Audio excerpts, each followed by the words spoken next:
first stop is going to be what station? So, so most of the journey to what station, really, we're really contrasting our project orientation and release orientation, but as we start this journey, we're really just going to point out the similarities and what do they have in common. So, when you think about solution delivery, somewhere in the organization, somebody has an idea, right?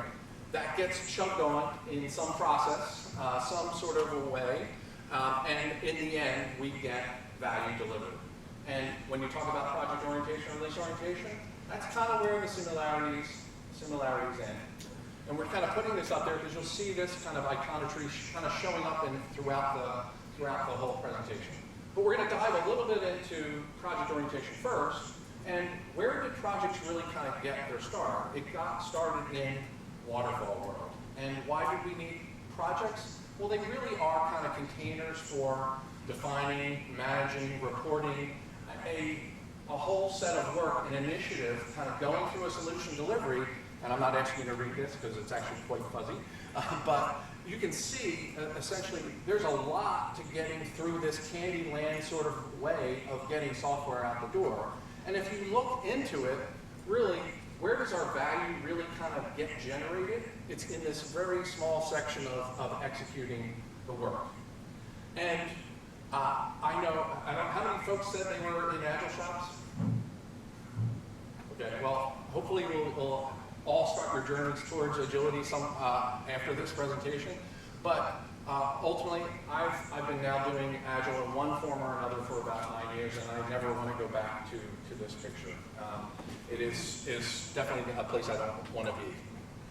But when we think about what are in the gears of project orientation, this is really kind of regardless of whether you're in an Agile delivery or in waterfall. What's kind of in the gears of project orientation? Well, we start with this whole idea of the project container.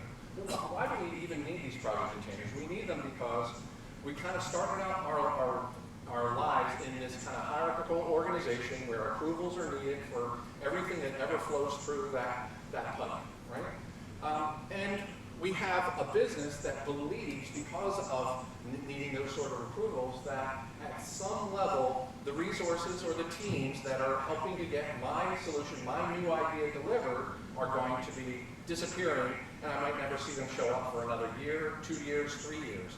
So all of a sudden, if I'm the business creating my ugly box of ideas here, I want to stuff as many of them in there as I possibly can. I don't want to let that box get to the approval cycle until that thing is gnarly, lots of dependencies, lots of ideas, all the things I ever wanted to do in the next 2 years.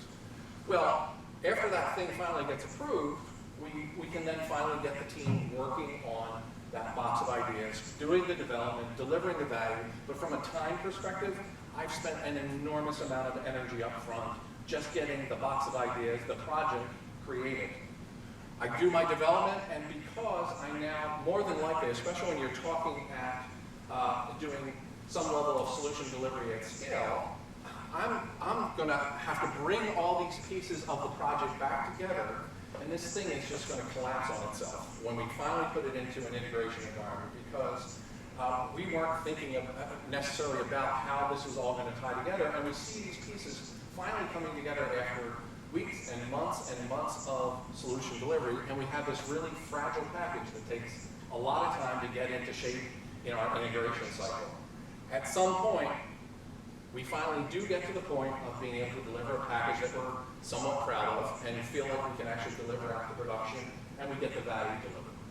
But that's, you can see from a relative time perspective, we spend a lot of time up front on putting the container together and all that integration testing to get it to the final product.